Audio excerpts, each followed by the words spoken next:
On day 16, we'll be returning on the most important part of character creation, the roles. Now we'll be redefining our roles from the 4 original that were presented to you to 2 new ones, for a total of 6 roles. We'll be refining our characters in terms of behavior, goal, and quirks. We'll be exposing how you can make use of this role to automate your process even more. And from day 16 to day 22, we're gonna develop your characters. Now, having 6 characters, potentially 6 main characters, will be your maximum for now. Now, we'll need only 6 very developed characters. That's just enough. And the 6 characters will all have distinct goals. Distinct, definite, separate, but not independent. And this goal will cause them to have definite reaction in due situation, allowing us to create a context. This reaction will have consequences, namely on the character's relationship, but also on the consumption of resources, on the availability of these resources, and on the creation of new stakes and issues. The goals of the characters will be the source of influence of all these relationships, shift, alignment, shift, resources availability, and creation of new stakes. Here are the 4 roles we are already familiar with. How do these roles interact with each other? This is the only question we've answered since now. How does this role interact with each other? Why, if you have a rival as your protagonist, would you want an enticer as your supporter and an advisor as your antagonist? Because these roles have the highest degree of complementarity. Rival and advisor complement each other, they mirror each other. Just as enticer and arbiter mirror each other. You also see the complementarity between the roles that are not direct opposites. For example, an advisor is a subjective part of conflict resolution, whereas the arbiter is mostly the objective part of conflict resolution. Now, what's the point of these roles?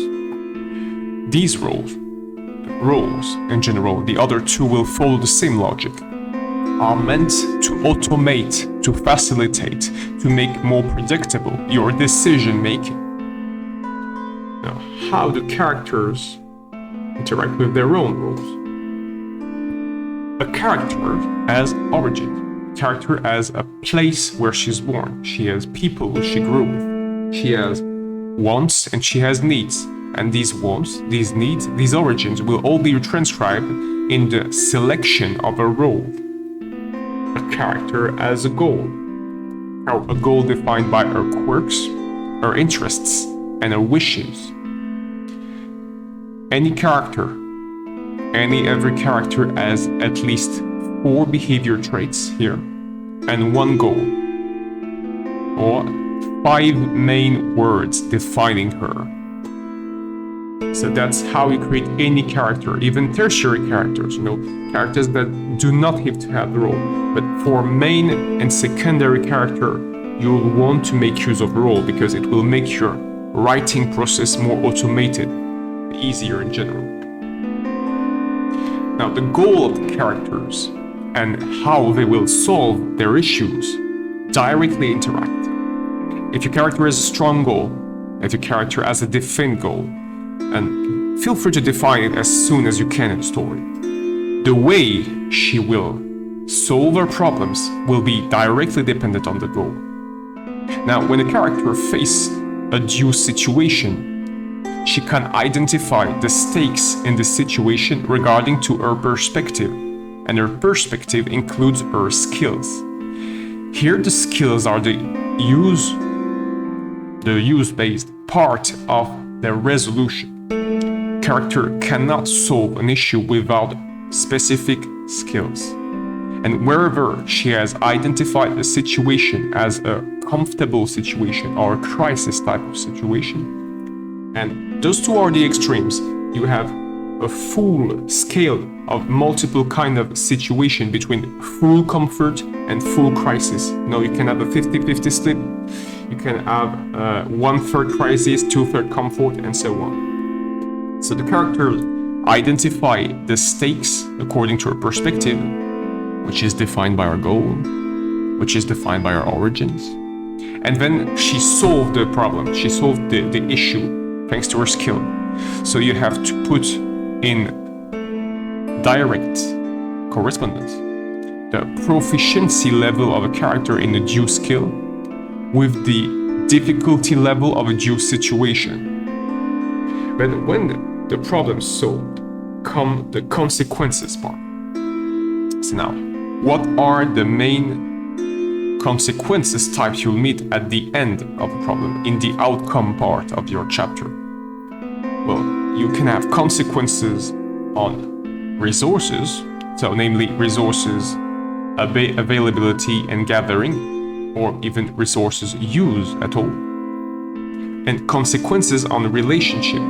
Now, both of these will be generated by new stakes. Now, stakes are really the defining part here, since every time something is destroyed, every time something is created, at the end of a chapter, at the end of a scene, new stakes are created. That's the continuity you want to install. That's the congruity, the cohesion you want in your story. So stakes are created and tend to create new availabilities, new alignments, new shifts. Now, roles because the characters in the roles as we present them have been presented with defined alignments, defined goals, defined motivation, defined level of affinity. It will help you to write faster. Just as that, roles will help you to write faster, to write easier, to write in a more definite way, to get more predictability out of your dialogues, out of your descriptions, out of your encounters in general.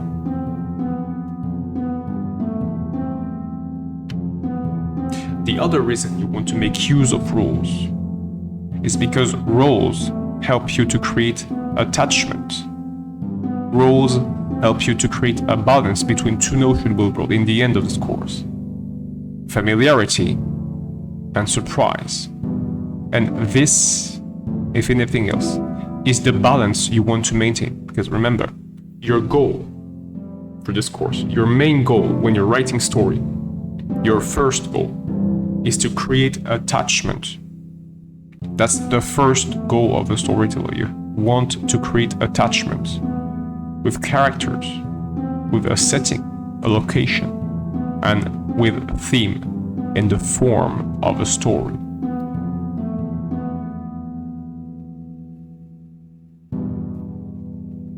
When facing issues, when facing problems, when facing new stakes, new surprising elements, your characters will react, and the strength of the reaction will be determined by their interests, their actual relationship as they are formed now, their perspective of the situation, their set of skill, their goal, and so on. They will react to a specific situation. They will react in a due context. And reacting in this context, or in another way, being able to know how the character will react in a due context creates predictability. Predictability is the factor you want to create in every scene. You want to maintain predictability in every scene. Now, predictability is not boredom. You want to balance this predictability, and that's why you have to balance familiar and surprising. You want to be able to know how a character will react in a due situation, but the situation now is not a known situation. It's a situation that's slightly different. So you can fully know how the character will act. Again, between comfort and crisis, there's a whole scale. And now in crisis chapter, for example, you want to have 3/4 crisis and 1/4 comfort, because you want your character to survive, for example. And this balance between familiar and surprising will entice the public, will entice the characters to continue.